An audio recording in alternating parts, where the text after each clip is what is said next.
Avant de commencer l'histoire, dites-nous d'où vous regardez en laissant un commentaire ci-dessous. Si vous aimez cette vidéo, n'oubliez pas de liker et de vous abonner. Passez une merveilleuse journée. Profitez de l'histoire, tout le monde.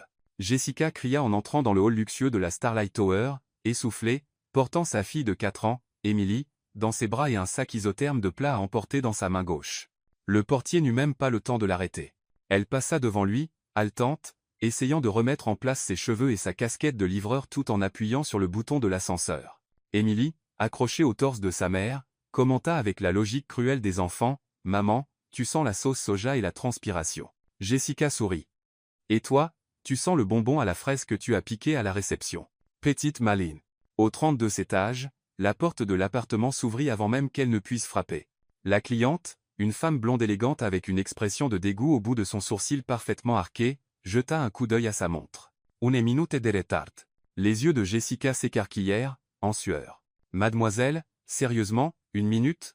C'est après leur limite. »« Je n'en veux plus, » dit la femme en croisant les bras. « Je ne supporte pas les gens qui ne respectent pas les délais. »« Oh, bien sûr, parce que votre estomac a une horloge suisse intégrée, n'est-ce pas ?»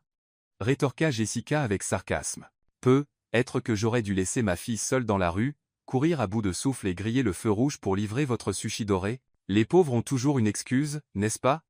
répondit la femme avec mépris. À ce moment-là, Emily, toujours accrochée au corps de sa mère, leva son petit visage et dit fort. « Maman, cette dame ressemble à une méchante sorcière de dessin animé. » Jessica se fija. Les yeux de la femme s'écarquillèrent, et de l'autre côté, appuyé contre le mur près de l'ascenseur, un homme grand en costume gris foncé, au regard perçant, retint un rire. Benjamin Carter, PDG de Carter Enterprise, attendait simplement l'ascenseur mais se retrouva à assister à un spectacle inattendu. Il toussa discrètement, comme pour demander la permission d'intervenir. « Pardon ?» Sa voix était calme, froide et élégante. « Si vous ne voulez vraiment pas la commande, je la prends. Je meurs de faim. » La cliente ouvrit la bouche pour protester, mais Benjamin tendait déjà une carte noire avec un geste impatient. « Pouvez-vous me dire le prix, mademoiselle Jessica ?» Elle lui tendit le sac, encore sous le choc, jetant un regard en coin à Emily, qui murmura. Il ressemble à un pingouin chic. J'ai entendu, dit Benjamin, regardant la fillette avec un léger haussement de sourcils, puis il regarda Jessica. On dirait que vous deux savez faire une entrée remarquée. Jessica esquissa un sourire gêné. Et vous, on dirait que vous n'avez jamais perdu une seconde de votre vie. Presque jamais, répondit-il, en tapant déjà le code sur l'écran de la machine. En finalisant la transaction, Benjamin remarqua les cernes profonds sous les yeux de Jessica, la veste déchirée à l'épaule, et la manière dont Emily se blottissait contre sa poitrine, confiante qu'elle était en sécurité là, même avec le monde en guerre dehors. « Ce n'était qu'une minute, » murmura Jessica, toujours indignée. « Juste une minute. »« Une minute peut tout changer, » dit Benjamin, prenant le sac et se dirigeant vers l'ascenseur. « Et un PDG peut commander à emporter comme n'importe quel mortel, » plaisanta TL. « Surtout quand l'événement mondain auquel je suis censé assister est insupportable. » Emily, toujours dans les bras de sa mère, leva le pouce. « Bon choix. Pingouin chic. » Benjamin secoua la tête, mais avant d'entrer dans l'ascenseur, quelque chose d'inattendu se produisit. Il était sur le point de monter dans l'ascenseur lorsqu'il entendit un bruit étrange derrière lui. C'était une toux sèche et forcée qui traversa l'air comme une alarme. Emily avait commencé à tousser de manière incontrôlable, s'accrochant à la poitrine de sa mère. Ce qui avait commencé comme un simple raclement de gorge se transforma rapidement en quelque chose de plus grave. La fillette cherchait son souffle, mais ses poumons semblaient refuser de coopérer. « Emily, mon amour, que se passe-t-il » paniqua Jessica, tenant le petit visage de sa fille entre ses mains. « Respire avec moi. Respire lentement. » Mais, Emily ne pouvait pas. Ses lèvres commencèrent à bleuir légèrement, et elle émit un halètement aigu et désespéré. Ses petites mains s'agrippaient à la veste de sa mère comme des ancres. « Mon Dieu, Emily !» Jessica regarda autour d'elle désespérément, mais l'enfant avait de plus en plus de mal à respirer. « S'il vous plaît, ne me fais pas ça. » La cliente qui avait refusé la livraison était toujours à la porte, mais elle recula de quelques pas, clairement mal à l'aise face à la situation. Benjamin, qui avait déjà un pied dans l'ascenseur, s'arrêta complètement. « A-t-elle de l'asthme » demanda-t-il, laissant tomber le sac isotherme par terre et s'approchant. « Non, je ne sais pas. Elle n'a jamais au savent. » Jessica tremblait, tenant Emily dans ses bras pendant que la fillette luttait pour respirer. « Emily, mon trésor, reste avec moi. D'accord ?» Benjamin observa la scène pendant 2 secondes qui semblèrent une éternité. La rationalité froide qui le guidait toujours en affaires prit le dessus. Il sortit son téléphone et composa rapidement un numéro. Ici Benjamin Carter. J'ai besoin d'une ambulance à la Starlight Tower, appartement 3204. Enfant en détresse respiratoire grave, maintenant. Jessica le regarda avec des larmes dans les yeux. Elle va s'en sortir, n'est-ce pas? Dites-moi qu'elle va s'en sortir. On l'emmène à l'hôpital maintenant, dit Benjamin, sortant déjà les clés de sa voiture de sa poche. Ma voiture est dans le garage. C'est plus rapide que d'attendre l'ambulance. Mais je ne vous connais pas, hésita Jessica une seconde, même avec Émilie haletante dans ses bras. Et je ne vous connais pas, répondit Benjamin, appuyant plus fort sur le bouton de l'ascenseur. Mais votre fille a besoin d'aide maintenant. Émilie émit un son encore plus aigu, et cela suffit pour que Jessica prenne sa décision. Elle entra dans l'ascenseur avec Benjamin, tenant sa fille fermement, murmurant des mots réconfortants à son oreille. Tout va bien, mon amour. Maman est là. Ce pingouin élégant va nous aider. D'accord? Pendant la descente, Benjamin rappela, cette fois l'hôpital. Ici Benjamin Carter. J'amène une enfant en crise respiratoire à l'hôpital City Hill. Je veux le meilleur pneumologue pédiatrique disponible maintenant, et une salle d'urgence préparée. Jessica le fixa, surprise par l'autorité dans sa voix. Il était clair que Benjamin Carter n'était pas n'importe quel homme en costume. Dans le garage, il ouvrit la portière d'une Mercedes noire brillante. Jessica monta à l'arrière avec Émilie, qui était un peu plus calme et respirait encore difficilement. « Tiens bon, petite guerrière, » dit Benjamin, jetant un coup d'œil dans le rétroviseur tout en conduisant avec précision dans les rues de Manhattan. « Tu seras bientôt guérie. » Elle n'aime pas les hôpitaux, murmura Jessica, caressant les cheveux de sa fille. « Personne n'aime ça, » répondit Benjamin, s'arrêtant à un feu rouge.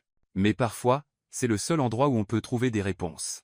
15 minutes plus tard, ils arrivèrent à l'hôpital.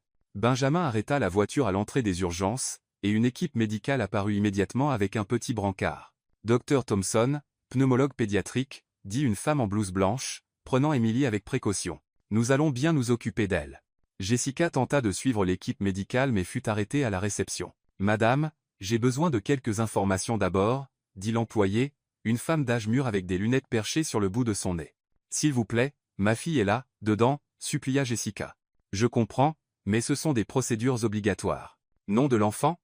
Emily Wilson. Assurance maladie? » Jessica déglutit difficilement. « Non, nous n'avons pas d'assurance maladie. Carte de crédit comme garantie de paiement? Je ne peux pas payer maintenant, mais je peux payer en plusieurs fois. Je peux travailler plus. Je peux. » L'employé soupira. « Madame, sans une garantie de paiement, je ne peux pas autoriser des procédures avancées. » Jessica sentit son monde s'effondrer. « S'il vous plaît, c'est juste une enfant. Je paierai. Je le jure, mais ne la laissez pas souffrir à cause de l'argent. » Benjamin, qui avait garé sa voiture et était entré dans l'hôpital, entendit la conversation. Il s'approcha du comptoir à grands pas. « Tous les frais sont pour moi, » dit-il, posant la carte noire sur le comptoir. « Je veux les meilleurs traitements disponibles, les meilleurs médecins, et je veux qu'ils fassent tout ce qui est nécessaire. » L'employé regarda la carte, puis Benjamin. « Monsieur Carter, bien sûr, aucun problème. Je vais autoriser toutes les procédures immédiatement. » La bouche de Jessica s'ouvrit de surprise. « Mais pourquoi faites-vous ça? » Benjamin évita son regard. « Parce que c'est la bonne chose à faire. » 2 heures plus tard, le docteur Thompson sortit de la salle d'urgence avec un sourire rassurant oncle Seth. « Émilie va bien, » annonça-t-elle. C'était un bronchospasme. Probablement déclenché par une allergie à quelque chose qu'elle a inhalé. Nous lui avons donné des bronchodilatateurs, et elle respire normalement maintenant. C'est courant chez les enfants, et avec le bon médicament, cela ne devrait pas se reproduire. Jessica éclata en larmes de soulagement. « Puis-je la voir? » « Bien sûr. » Elle demande maman et oncle Pingouin. Le médecin sourit. Quand Jessica entra dans la chambre, Émilie était assise sur le lit, jouant avec un ours en peluche que quelqu'un lui avait donné. « Maman !» cria la petite fille, tendant les bras. « Mon amour !» Jessica la serra fort. « Comment vas-tu? » « Beaucoup mieux. » Le médecin dit, « Je suis très courageuse. » Emily sourit. « Et où est oncle Pingouin? » Il a promis qu'il viendrait me voir. Jessica regarda autour d'elle, mais Benjamin était parti. À la réception, l'employé lui tendit un dossier de documents. Tous les frais ont été payés par M. Carter. Il a laissé cette carte pour vous. Jessica prit une carte de visite élégante, Benjamin Carter, PDG de Carter Enterprise. Au dos, une note manuscrite. J'espère qu'Emily se rétablira. BC. Où est-il allé? Demanda Jessica. Il est parti il y a environ 20 minutes. Il a dit qu'il avait une réunion urgente. Jessica quitta l'hôpital avec Emily endormie dans ses bras et la carte serrée dans sa main libre. Elles prirent un taxi pour rentrer, mais tout le trajet, Elle ne pouvait s'empêcher de penser à l'homme qui avait sauvé sa fille sans rien demander en retour. Le lendemain matin, après avoir déposé Emily à la garderie, Jessica se rendit directement à l'adresse indiquée sur la carte de visite. Le bâtiment de Carter Enterprise était imposant, tout en verre et en acier au cœur du quartier financier. À la réception, elle expliqua qu'elle devait parler à Benjamin Carter. La réceptionniste, une jeune femme élégante, la détailla de ses chaussures usées à son uniforme de livraison et sourit avec une politesse forcée. Carter est en réunion. Puis-je vous aider avec quelque chose? C'est personnel, insista Jessica. Après 20 minutes d'attente, Benjamin apparut dans l'ascenseur, ajustant sa cravate. Quand il vit Jessica, il s'arrêta une seconde, surpris. « Jessica, comment va Emily? »« Elle va bien, grâce à vous, » dit Jessica, se levant. « Écoutez, je suis venu parler de l'argent. »« Quel argent ?» Benjamin fronça les sourcils. « L'argent que vous avez dépensé pour l'hôpital. Je vous rembourserai chaque centime. Vous pouvez en être sûr. Ça prendra peu, être du temps, mais je rembourserai. » Benjamin secoua la tête. « Pas besoin. Si, il les faut. » Jessica insista, sortant un carnet froissé de son sac. « Combien était-ce? 2000? 3000? Je vais le noter et rembourser petit à petit. »« Oubliez ça, » dit Benjamin, se dirigeant déjà vers l'ascenseur. « Benjamin Carter, » cria-t-elle, faisant se retourner quelques personnes à la réception. « Je ne suis pas un cas de charité. Je travaille. Je joins les deux bouts, et je paye mes factures. » Il s'arrêta et se retourna, son expression mêlant surprise et admiration. « Combien gagnez-vous par mois? » demanda-t-il. « Yes-si-ko-hi-shita. » Ce n'est pas la question. Si, ça l'est. Si vous voulez vraiment rembourser, j'ai besoin de savoir combien de temps il vous faudra pour économiser 5300 $. Les yeux de Jessica s'écarquillèrent. 5000? Mon Dieu. Maintenant, vous comprenez pourquoi j'ai dit d'oublier? Non. Elle tapa du pied. 5000 ou 50 000. Peu importe. Je rembourserai. Vous pouvez écrire mon nom sur votre liste de débiteurs, mais je rembourserai chaque centime, M. Carter. Benjamin l'étudia longuement. Il y avait quelque chose chez Jessica Wilson qui l'intriguait profondément. De la fierté, de la détermination, et une obstination presque irritante, et une honnêteté qu'il voyait rarement dans son monde des affaires. « D'accord, » dit-il finalement. « Vous payez, mais à votre rythme, à votre manière. »« Merci, » soupira Jessica, soulagée. « Vous ne le regretterez pas. »« Je suis sûr que non, » murmura Benjamin, montant dans l'ascenseur avec un sourire à peine perceptible sur les lèvres. 3 jours plus tard, Benjamin était dans son bureau du 45 étage, essayant de se concentrer sur les rapports trimestriels, lorsque la porte s'ouvrit sans cérémonie. William Carter entra, élégant et raffiné, portant une pile de magazines People et une mallette en cuir brun. « Bonjour, mon fils, » dit William, jetant les magazines sur la table en acajou poli. « Nous devons parler. » Benjamin soupira, reconnaissant le ton. Chaque fois que son père commençait une conversation par « nous devons parler », cela signifiait que William avait élaboré un plan que Benjamin n'aimerait certainement pas. « Papa, je suis occupé. La fusion avec Thomson Corp exige toute mon attention. Thomson peut attendre. » William s'assit dans le fauteuil face au bureau, croisant les jambes avec une élégance calculée. « Ta vie personnelle ne peut pas attendre. » Benjamin leva les yeux de ses papiers, anticipant déjà où cette conversation allait mener. « Ne recommençons pas avec ça. »« Bien sûr que si. » William ouvrit le premier magazine, un numéro de New York Gossip. « Regarde cet article, les célibataires les plus convoités de Manhattan. Ton nom est là. En 3e place. Quel honneur !» murmura Benjamin avec sarcasme. « Le problème, mon cher fils, c'est que tu es sur cette liste depuis 5 ans. » William tourna les pages avec des doigts impatients. « Ce n'est pas bon pour notre image d'entreprise. Les investisseurs aiment la stabilité, les hommes de famille, quelqu'un qui démontre responsabilité et maturité. Je dirige une entreprise de plusieurs millions de dollars à 32 ans, papa. Je pense avoir démontré assez de responsabilité. » William ignora complètement le commentaire et ouvrit la mallette brune, en sortant une liste tapée sur papier à en-tête. « Voici les candidates les plus appropriées pour toi. Toutes issues de familles traditionnelles, toutes impeccablement éduquées, toutes financièrement indépendantes. » Benjamin prit la liste et la parcourut rapidement. Des noms familiers, des visages qu'il avait vus à des événements mondains pendant des années. Belle, élégante, parfaite, et complètement ennuyeuse. Elizabeth Ashford, pointa William sur le premier nom. « Tu es déjà sorti avec elle. Excellent choice. La famille possède des hôtels de luxe, diplômée de Harvard, parle 4 langues. Et elle a la personnalité d'un iceberg, » ajouta Benjamin. « Sans parler du fait que notre rupture a été compliquée. Des détails, » balaya William. « Les relations adultes ont parfois besoin de seconde chance. Et regarde ici, Olivia Bennett, héritière des industries Bennett.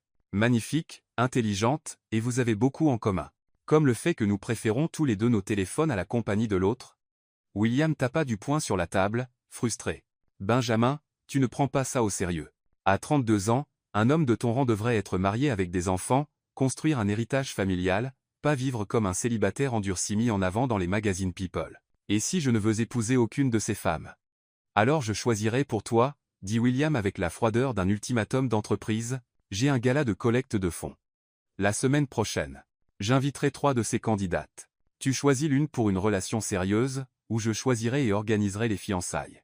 Benjamin posa la liste sur la table et se renversa dans son fauteuil, incrédule. Tu ne peux pas être sérieux. Je suis tout à fait sérieux. La réputation de la famille Carter ne peut pas être ternie par ta résistance à l'engagement. C'est du business, mon fils. Les mariages stratégiques ont toujours fait partie du monde des affaires. Dans quel monde médiéval sommes-nous, papa? C'est 2025, pas 1824. William se leva, rangeant les magazines et la mallette avec des mouvements précis. Le monde n'a pas changé autant que tu le penses.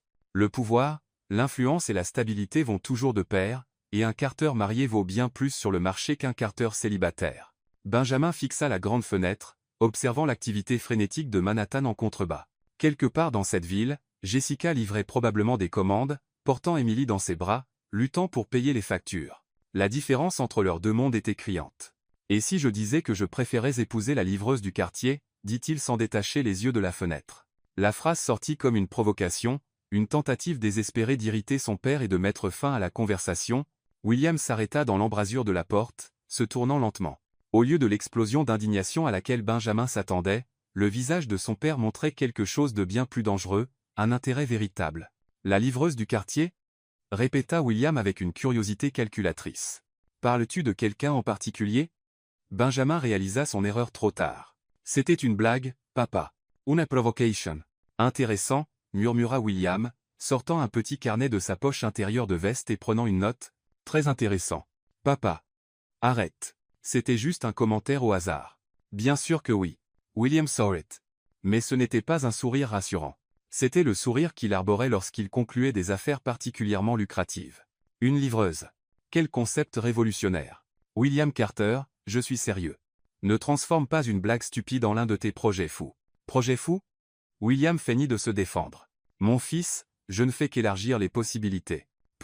Est-il temps de penser en dehors des sentiers battus, comme vous, les jeunes cadres, aimez le dire. Benjamin sentit un frisson lui parcourir l'échine.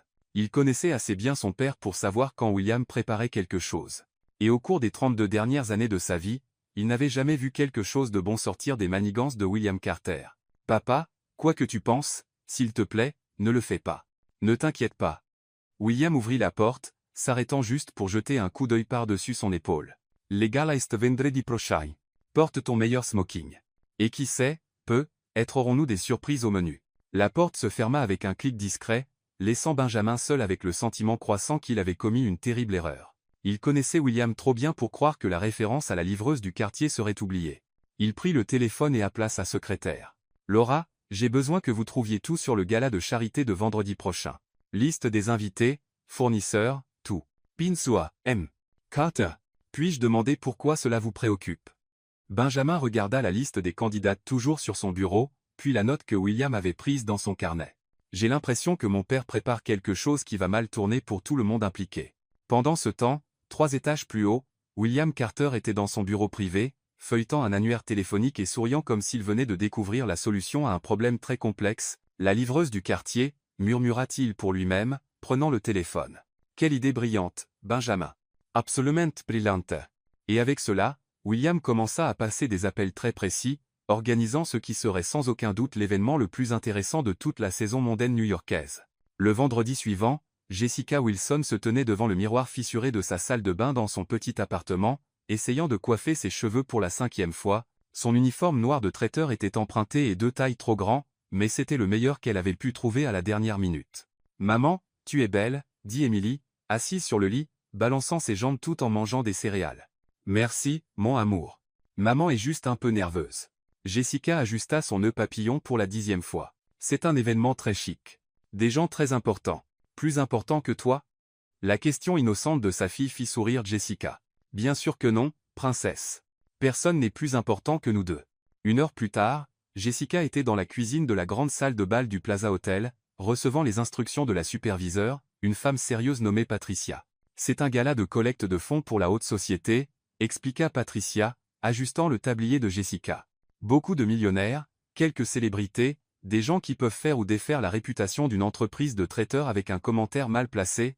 Alors, souriez, soyez polis, et pour l'amour de Dieu, ne faites rien tomber. Jessica hocha la tête, l'estomac noué.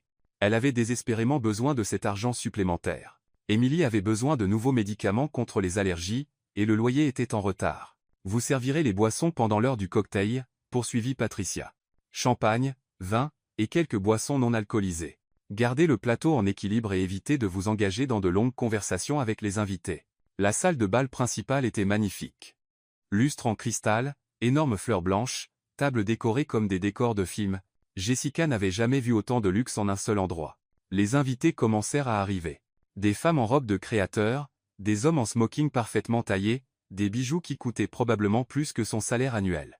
Premier plateau, dit Patricia, lui tendant un plateau d'argent avec des flûtes de champagne. Souvenez-vous, souriez et soyez invisible. Jessica prit une profonde inspiration et entra dans la salle. Les premières minutes se passèrent sans incident. Elle servit des boissons, reçut des remerciements polis, et parvint à maintenir son équilibre. Elle commençait à se sentir confiante lorsqu'elle aperçut une silhouette familière de l'autre côté de la salle. William Carter parlait à un groupe de personnes, gesticulant avec animation, et à côté de lui, Benjamin. Jessica murmura, « Benjamin », manquant de faire tomber le plateau. Il était impeccablement vêtu d'un smoking noir, les cheveux parfaitement coiffés, discutant avec une superbe femme blonde en robe rouge. Pendant un instant, Jessica oublia complètement où elle était et ce qu'elle faisait. Tout ce à quoi elle pouvait penser, c'était à quel point il semblait différent dans ce cadre. Ce n'était plus l'homme qui avait conduit Émilie à l'hôpital en urgence, mais le PDG millionnaire qu'il était vraiment. « Excusez-moi, pouvez-vous me servir ?» Une voix aiguë attira son attention. Jessica se tourna pour voir une femme plus âgée couverte de diamants qui la regardait avec impatience. « Bien sûr. Bien sûr. » Jessica s'approcha rapidement, tendant le plateau. « Enfin, vous, les serveurs, êtes de plus en plus lents. » La femme prit un verre sans même regarder Jessica. « Désolée, madame », murmura Jessica, essayant de maintenir un sourire professionnel. Elle s'éloignait lorsqu'elle entendit quelqu'un appeler son nom. « Jessica ? Jessica Wilson ?» Elle se tourna pour voir Benjamin s'approcher, un air de surprise sincère sur le visage. La femme blonde était juste derrière lui, clairement curieuse. « Benjamin ?» Jessica sourit, mais se rappela immédiatement où elle était. « Je veux dire, bonsoir, monsieur. Que fais-tu ici ?» demanda T, ignorant complètement la formalité forcée. « Travail supplémentaire », expliqua-t-elle, soulevant le plateau. « Émilie a besoin de nouveaux médicaments, et, eh bien, vous savez comment c'est. » La femme blonde s'approcha, examinant Jessica de la tête aux pieds avec un regard calculateur. « Benjamin, qui est ton ami ?» La question était chargée d'insinuation. « Isabella, voici Jessica Wilson », présenta Benjamin, visiblement mal à l'aise. « Jessica, Isabella Reed. »« Ah, donc tu es la livreuse », sourit Isabella, mais ce n'était pas un sourire amical. « Benjamin m'a raconté l'incident à l'hôpital. Très dramatique. » Jessica sentit ses joues chauffer. C'était une urgence médicale, pas un drame. Bien sûr, hocha Isabella avec condescendance. Ça a dû être très pratique d'avoir quelqu'un de riche à portée de main au bon moment. L'insinuation était claire, et Jessica sentit la colère monter en elle. Mais avant qu'elle ne puisse répondre, Benjamin intervint. Isabella, c'était inutile. Je ne fais que constater les faits, haussa Isabella les épaules. Jessica prit une profonde inspiration, essayant de maintenir sa contenance professionnelle. Excusez-moi. Je dois continuer à servir. Elle se tourna rapidement pour s'éloigner, mais la combinaison de la nervosité, de la colère et du sol en marbre poli conspira contre elle. Son pied glissa, et elle perdit complètement l'équilibre. Le plateau vola dans les airs au ralenti, et 12 verres de champagne se dirigèrent droit sur Benjamin Carter. Le liquide doré trempa sa chemise blanche impeccable, dégoulina de son smoking coûteux, et forma une flaque à ses pieds. Toute la salle s'arrêta. Les conversations cessèrent. Tous les regards se tournèrent vers la scène. « Mon Dieu » cria Jessica, courant vers Benjamin. « Je suis tellement désolé. Tellement désolé. » Benjamin resta là, complètement trempé, clignant lentement des yeux alors que des gouttes de champagne coulaient de ses cheveux. « C'est du champagne Dom Pérignon » dit Isabella, horrifiée. « Chaque bouteille coûte $800. »« Je paierai » dit Jessica désespérément, essayant de sécher la chemise de Benjamin avec les serviettes du plateau. « Je travaillerai plus. Je vendrai quelque chose, mais je paierai. » Jessica s'arrêta.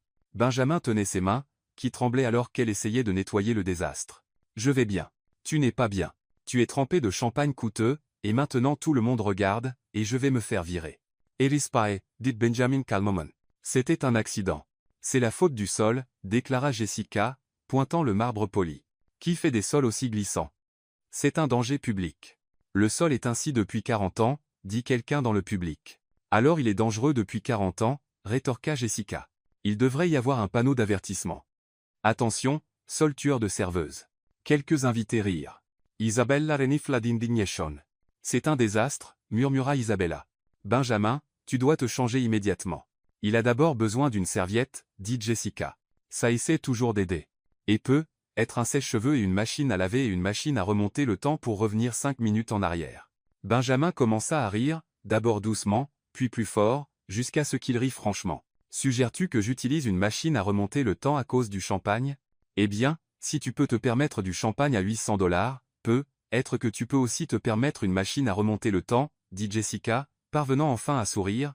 Logique impeccable, acquiesça Benjamin, toujours en riant. De l'autre côté de la salle, William Carter observait la scène avec un sourire satisfait. Il s'approcha discrètement d'un photographe mondain couvrant l'événement. « Assurez-vous que cette photo paraisse dans la chronique mondaine de lundi, » murmura William. PDG trempé par une mystérieuse serveuse. Ça fera un titre juteux. Le photographe hocha la tête et prit quelques clichés discrets. Patricia, la superviseure, accourut, rouge d'embarras. M.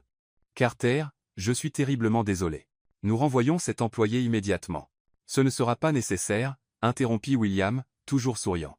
Les accidents arrivent.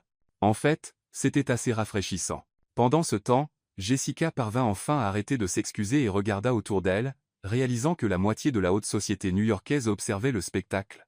Je devrais disparaître maintenant, murmura-t-elle à Benjamin. Probablement, acquiesça-t-il. Mais j'admets que c'était la partie la plus intéressante de la soirée. Au moins, quand je fais des erreurs, je les fais avec style. Jessica soupira. Définitivement avec style. Benjamin sourit. Et, Jessica, à propos de la dette de l'hôpital, considère la régler, quoi? Non. J'ai dit que je paierais. Et je pense que tu as assez payé. Il désigna ses vêtements trempés. Nous sommes quittes. Et sur ce, Benjamin s'éloigna pour se changer, laissant Jessica au milieu de la salle, tenant toujours le plateau vide et réalisant que sa vie venait de devenir infiniment plus compliquée. 20 minutes après l'incident du champagne, Jessica était dans la cuisine de l'hôtel, essayant de se ressaisir. Patricia avait été étonnamment compréhensive, surtout après que William Carter lui eut personnellement assuré qu'il n'y aurait pas de conséquences. Pourtant, Jessica se sentait mortifiée. « Je n'arrive pas à croire que j'ai trempé l'homme qui a sauvé ma fille », murmura-t-elle pour elle-même, se lavant les mains dans l'évier de la cuisine. « Emily va se moquer de moi pendant une semaine entière. En fait, je pense que c'était assez mémorable. » Jessica se tourna rapidement et trouva William Carter debout dans l'embrasure de la porte de la cuisine. Impeccablement vêtu de son smoking avec un sourire qui n'atteignait pas ses yeux. « M. Carter, se redressa-t-elle immédiatement. Je suis désolé pour ce qui est arrivé à votre fils. Je n'avais pas l'intention de... » « Détends-toi, ma chère, » balaya William, s'approchant, « tu peux m'appeler William. » Et quant à l'incident, c'était exactement ce à quoi je m'attendais. Jessica fronça les sourcils. « Vous vous y attendiez?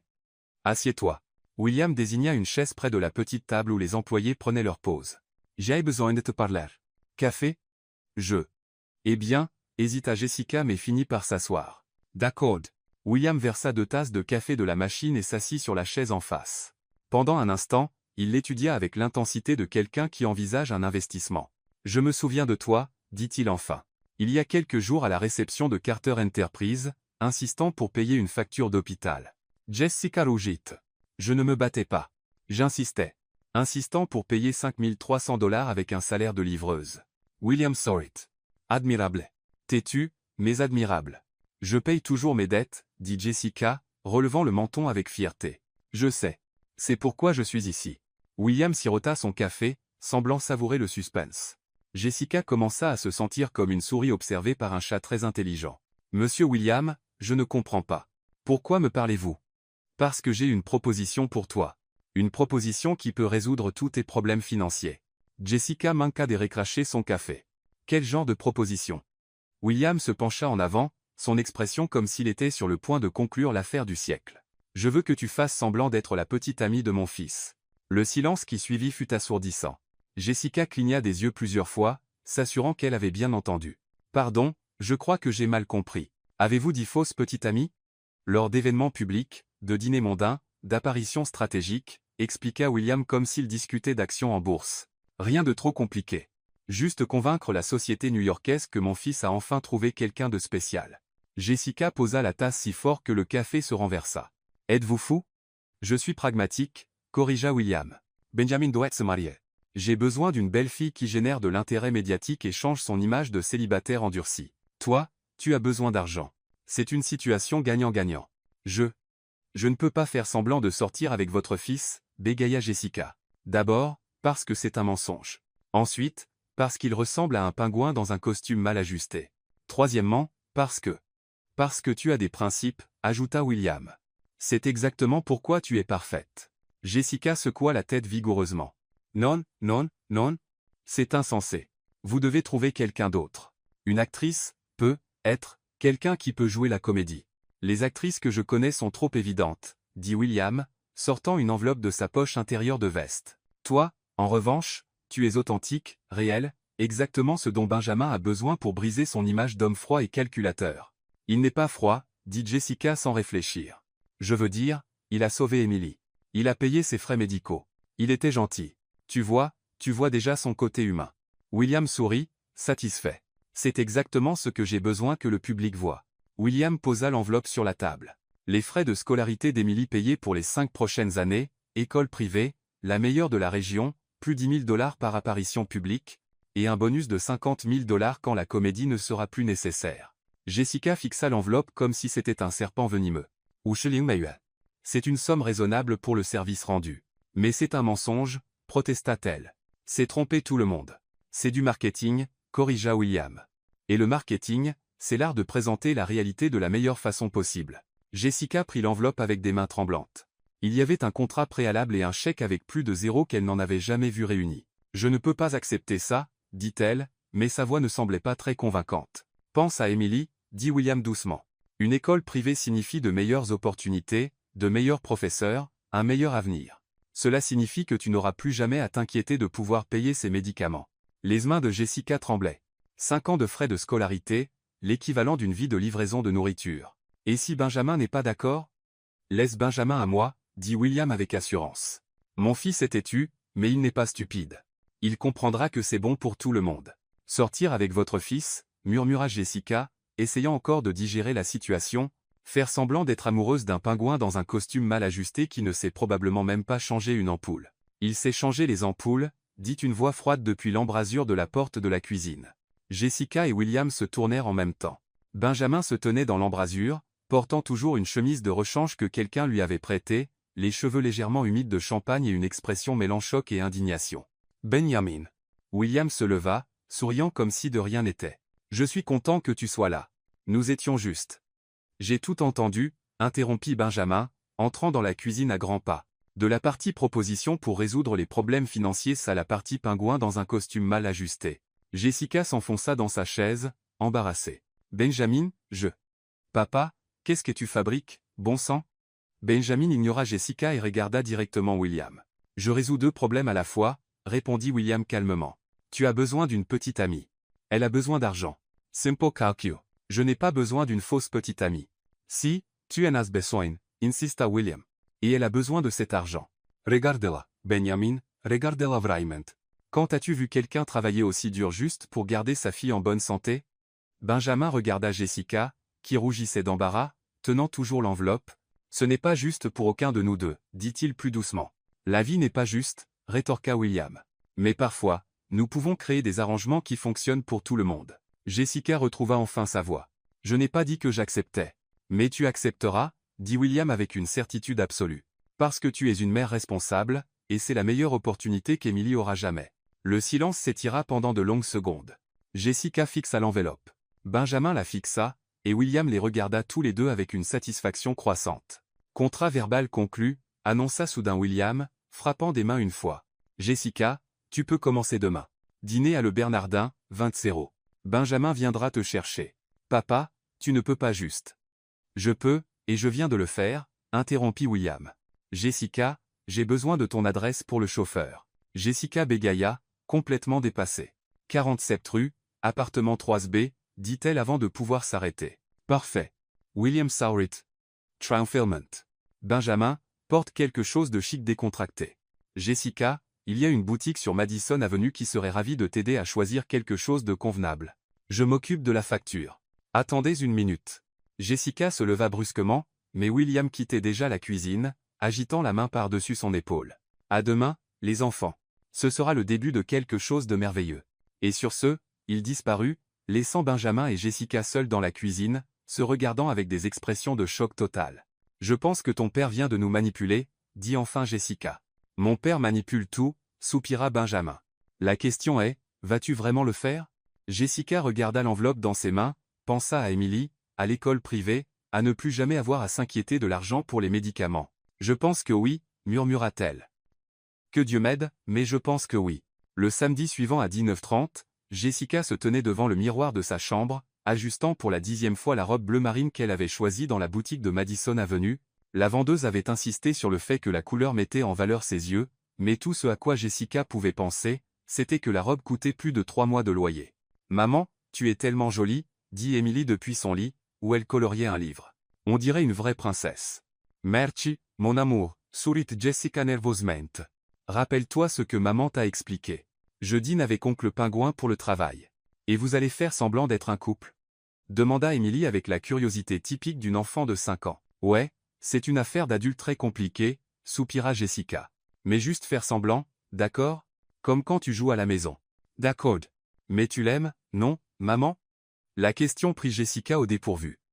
« C'est une bonne personne, Emily. Il nous a aidés quand tu étais malade. Alors peut-être que tu n'as pas besoin de faire semblant, » dit Emily avec la simple sagesse des enfants. Avant que Jessica ne puisse répondre, la sonnette retentit. Elle regarda par la fenêtre et vit une voiture noire élégante garée devant l'immeuble. « Il est là, » murmura-t-elle, sentant son estomac se nouer. 15 minutes plus tard, Jessica était assise sur le siège en cuir de la Mercedes de Benjamin, essayant de ne pas paraître aussi nerveuse qu'elle l'était. Il était impeccablement vêtu d'un costume gris foncé, conduisant avec la même précision qu'il mettait dans tout le reste de sa vie. « Ça va ?» demanda-t-il, lui jetant un coup d'œil. « Tu as l'air tendu. »« Je vais bien, » mentit Jessica. « J'essaie juste de me rappeler quelle fourchette utiliser pour chaque plat. Où est-ce une cuillère? Y a-t-il même une cuillère dans un dîner chic ?» Benjamin ne put cacher un sourire. « Détends-toi. Ce n'est qu'un dîner. »« Juste un dîner ?» répéta-t-elle. « Avec des gens qui dépensent probablement pour un repas ce que je gagne en un mois. Aucune pression.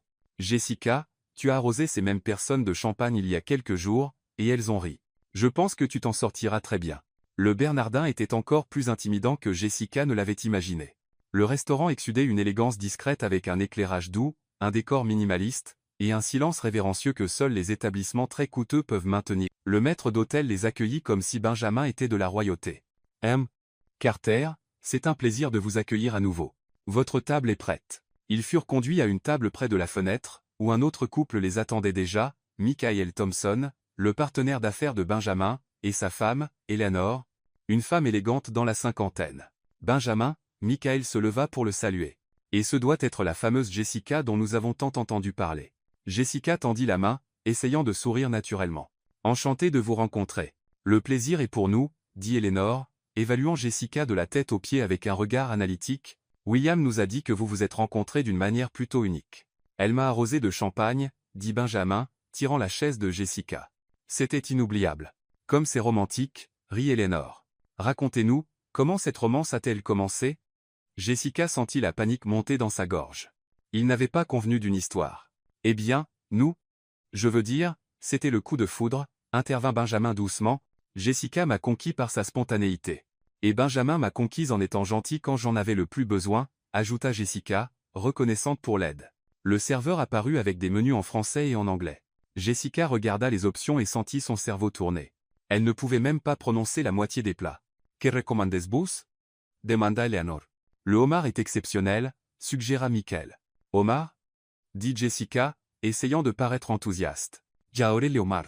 C'est comme un scorpion poli qui a décidé de vivre dans la mer. » Eleanor cligna des yeux, surprise. « Michael Ritt. Scorpion poli » répéta Eleanor. « Eh bien, pensez à la forme, » gesticula Jessica, entrant dans son personnage. « Ils ont tous les deux ces grosses pinces et ces longues queues, et ils ont l'air de vouloir vous attaquer, » mais le homard porte un smoking naturel et fréquente les restaurants chics.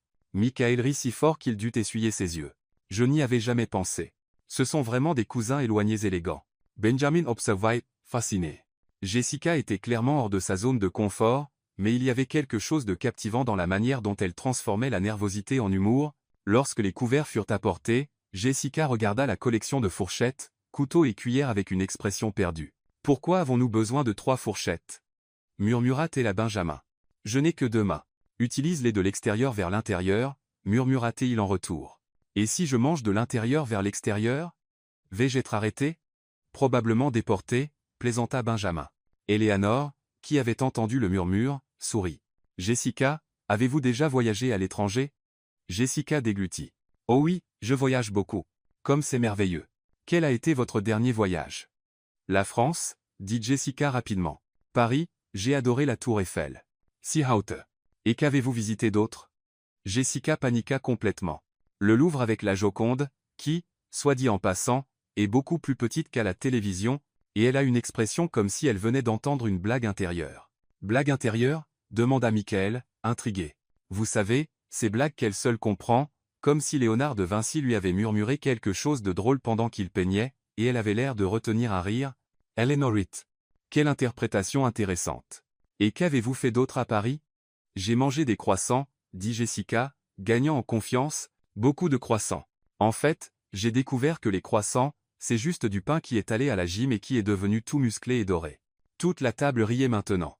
Benjamin réalisa que, sans s'en rendre compte, Jessica avait complètement conquis Michael et Eleanor avec sa manière unique de voir le monde. « Êtes-vous, Benjamin » demanda Eleanor. « Comment est-ce de sortir avec quelqu'un d'aussi rafraîchissant ?»« Je ne sais jamais à quoi m'attendre, » répondit Benjamin. « Honnêtement, Jessica voit des choses que je ne remarquerai jamais, pose des questions que je ne poserai jamais. C'est éducatif. Et stimulant, suggéra Michael. Principalement stimulant, acquiesça Benjamin, regardant Jessica, qui essayait de comprendre comment tenir la fourchette à homard.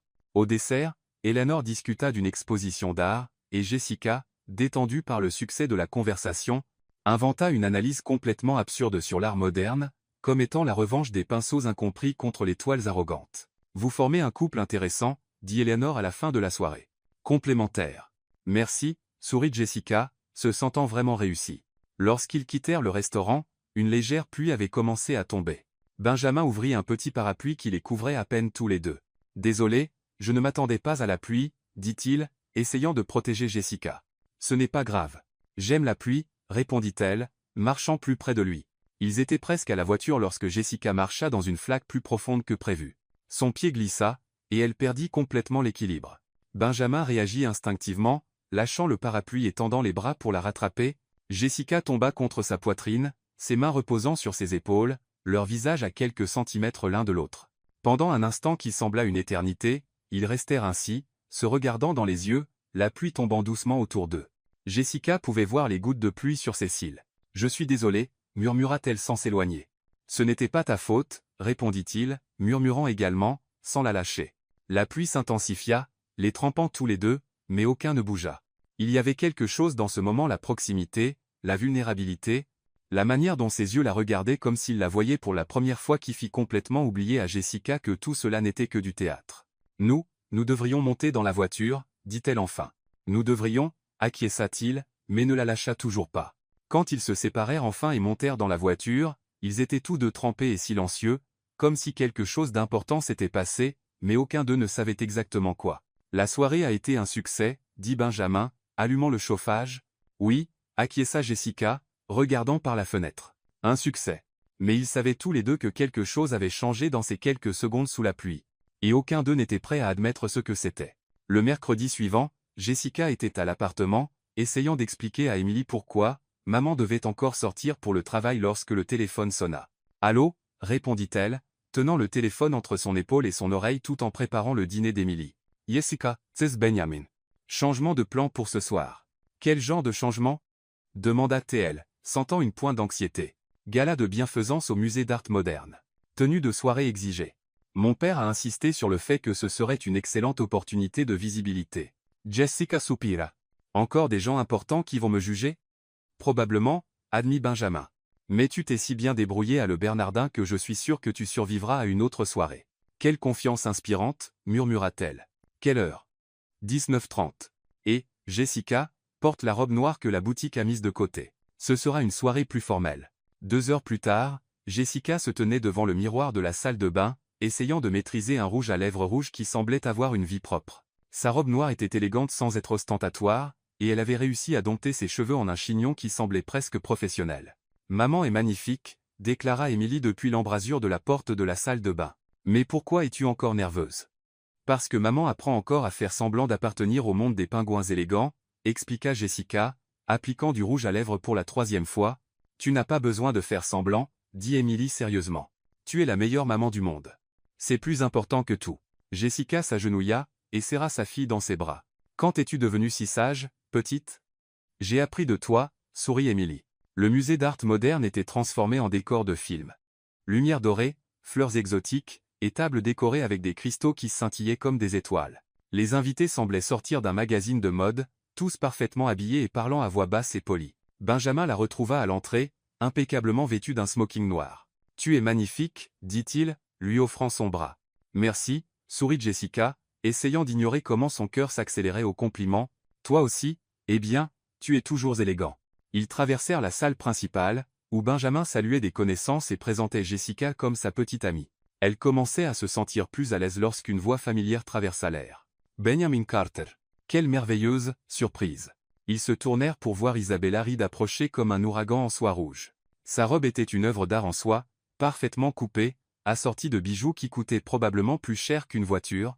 Elle était absolument époustouflante, et elle le savait. « Isabella, » dit Benjamin, sa voix devenant visiblement plus froide. « Je ne m'attendais pas à te voir ici. »« Oh, chérie, tu sais que je ne manque jamais une bonne œuvre de charité, » sourit Isabella, mais ses yeux étaient fixés sur Jessica comme un prédateur jaugeant sa proie. « Et ce doit être ta nouvelle amie, Jessica Wilson. » Jessica tendit la main, essayant de maintenir une posture confiante qu'elle avait apprise.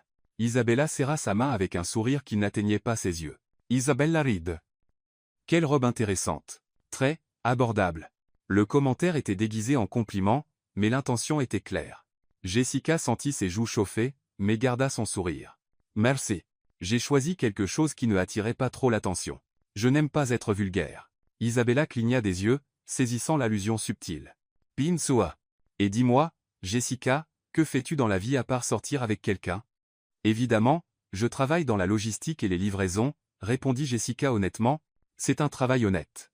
J'aide les gens à obtenir ce dont ils ont besoin. »« Comme c'est noble, » dit Isabella avec une condescendance évidente. « Ça doit être difficile pour quelqu'un de ton milieu de s'adapter à cet environnement. » Jessica sentit son irritation monter mais parvint à garder son calme. « En fait, ça a été fascinant.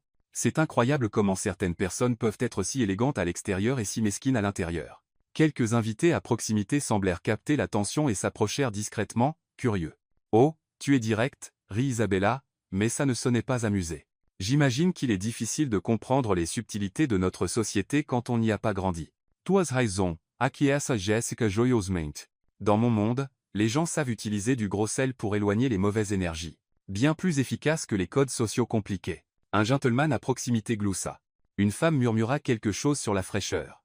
Isabella réalisa qu'elle perdait son public. « Gros sel » tenta Isabella de paraître amusée. « Comme c'est folklorique. C'est une méthode ancienne mais fiable, » poursuivit Jessica, comme si elle donnait une leçon. « Tu prends le sel, tu fais un cercle autour de l'énergie négative, et voilà, la personne est contenue dans son propre poison. » Maintenant, plusieurs personnes riaient ouvertement. Benjamin observait la scène avec une fascination croissante, impressionné par la capacité de Jessica à transformer une attaque en autodéfense humoristique. Benjamin se tourna Isabella vers lui, essayant de reprendre le contrôle de la situation. « Te souviens-tu quand nous sommes allés à cette vente aux enchères de charité à Boston? Tu as acheté ce magnifique tableau de Monet ?»« Je me souviens, » répondit Benjamin sèchement. « Et le voyage au Hampton sur le yacht des Wellington ?»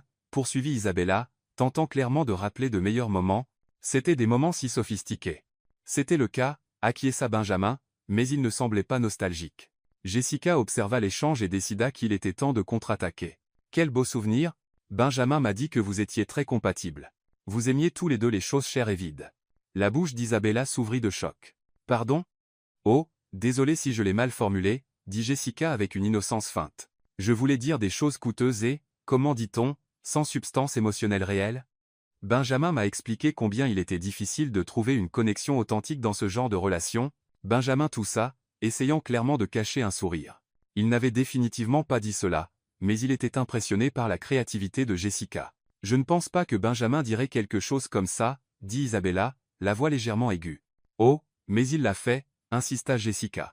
C'était assez touchant, en fait. Il a parlé de combien il se sentait vide, comme s'il jouait un rôle, prétendant être quelqu'un qu'il n'était pas. Il a dit qu'il ne voulait plus jamais ressentir ça. La foule autour d'eux prêtait maintenant clairement attention. Isabella réalisa qu'elle avait complètement perdu le contrôle de la situation. Eh bien, dit Isabella, forçant un sourire. Je suppose que différentes personnes ont des perspectives différentes sur les relations. Exactement, acquiesce. Jessica chaleureusement. Par exemple, je crois que le véritable amour n'a rien à voir avec combien d'argent on a ou de quelle famille on vient. C'est à propos de qui est prêt à vous tenir la main quand vous avez peur ou qui porte votre fille à l'hôpital sans réfléchir. Les yeux d'Isabella brillèrent de malice. Votre fille? Benjamin n'a pas mentionné que vous aviez une fille. Émilie a 5 ans, dit Jessica avec fierté. C'est la personne la plus importante de ma vie. Quelle responsabilité pour un homme célibataire, commenta Isabella, regardant Benjamin. Certains hommes ne sont pas prêts pour des familles toutes faites. Les bons le sont, dit Benjamin fermement, se surprenant par la conviction dans sa voix. Émilie est une enfant incroyable. N'importe quel homme serait chanceux de faire partie de sa vie. Isabella réalisa qu'elle avait définitivement perdu. Elle tenta quelques attaques supplémentaires, mais Jessica les dévia toutes avec humour et esprit, parvenant toujours à faire rire le public aux dépens d'Isabella. Enfin, Isabelle l'abandonne. Eh bien, ce fut éclairant de vous rencontrer, Jessica. Je suis sûr que nous apprendrons beaucoup l'une de l'autre. J'en suis sûr, sourit Jessica doucement, surtout sur la différence entre la classe royale et juste l'argent. Isabella s'éloigna en trompe dans sa robe rouge, laissant une traînée d'embarras et quelques applaudissements étouffés. Impressionnant, murmura l'homme qui avait ri en premier. Je ne m'y attendais certainement pas. La fille a du cran, commenta sa femme. Quand ils furent seuls, Benjamin regarda Jessica avec une admiration sincère. Où as-tu appris à faire ça? Faire quoi? Demanda-t-elle, feignant l'innocence. Détruire quelqu'un avec politesse et humour. Tu étais brillante. Jessica sourit. Je l'ai appris en défendant Émilie sur le terrain de jeu à l'école. Les mamans méchantes sont un entraînement pour tout. Benjamin rit, réalisant qu'il avait complètement sous-estimé la femme à ses côtés. Jessica n'était pas seulement authentique et drôle.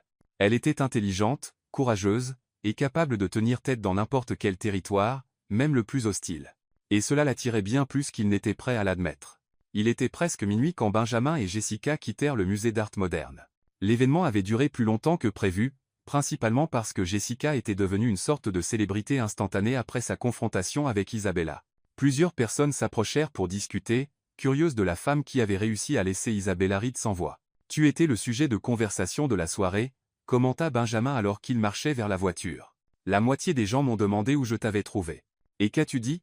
Demanda Jessica, ajustant l'écharpe qu'elle avait empruntée à l'organisateur de l'événement.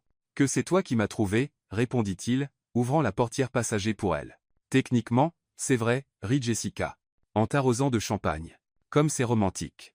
Les meilleures relations commencent par des catastrophes, dit Benjamin, démarrant la voiture. Il sortait du parking lorsque Jessica vit quelque chose qui la fit arrêter de rire immédiatement. Benjamin, arrête la voiture. Quoi? Il regarda autour de lui, confus. Là, bas, sur le trottoir. Jessica pointa une silhouette voûtée près d'un banc public. Cette dame ne va pas bien. Benjamin regarda et vit une femme âgée, probablement dans la septantaine, assise sur le banc, la tête dans les mains. Même de loin, il pouvait dire que quelque chose n'allait pas. Jessica, il est presque minuit. Ça pourrait être dangereux. Elle a besoin d'aide, dit Jessica, ouvrant déjà la portière de la voiture. Je ne vais pas laisser une femme âgée seule dans la rue en se sentant mal. Jessica, attends. Benjamin tenta de protester, mais elle était déjà sortie de la voiture. Il soupira, gara rapidement, et la suivit. Jessica était déjà agenouillée à côté de la femme, parlant d'une voix basse et apaisante. Bonjour, madame. Je m'appelle Jessica. Vous vous sentez bien? La femme leva la tête. Elle était pâle avec des gouttes de sueur sur le front, et ses mains tremblaient visiblement. Je pense que j'ai un problème cardiaque, dit-elle faiblement. Douleur à la poitrine, essoufflement. Je n'ai plus de médicaments aujourd'hui, et je n'ai pas pu aller à la pharmacie. Benjamin s'approcha, préoccupé. Madame, nous devons vous emmener à l'hôpital. Je n'ai pas d'argent pour l'hôpital, murmura la femme. J'ai déjà tout dépensé pour les médicaments de ce mois-ci. Jessica regarda Benjamin, qui sortait déjà son téléphone de sa poche. Ne vous inquiétez pas de l'argent, dit Benjamin, composant un numéro. Je vais appeler une ambulance. Non, s'il vous plaît, protesta faiblement la femme. Une ambulance est trop chère. Madame, comment vous appelez-vous? Demanda Jessica doucement. Margaret. Margaret Sullivan. Margaret. Regardez-moi, Jessica Princess Mains. Mon ami ici est très riche et très têtu. S'il dit qu'il va payer, il le fera. Et savez-vous pourquoi? Margaret secoua la tête faiblement. Parce qu'il a un bon cœur caché sous ce costume coûteux, sourit Jessica. De plus, les hôpitaux offrent des desserts gratuits à tous ceux qui sourient. C'est une règle secrète qu'ils ne disent à personne. Margaret parvint à esquisser un faible sourire. Des desserts gratuits? Vous pariez. Jessica hocha la tête solennellement. De la gelée, du pudding, parfois même de la glace, mais seulement pour les patients qui arrivent en souriant. Benjamin, qui parlait à l'opérateur des urgences, s'arrêta pour regarder Jessica avec incrédulité.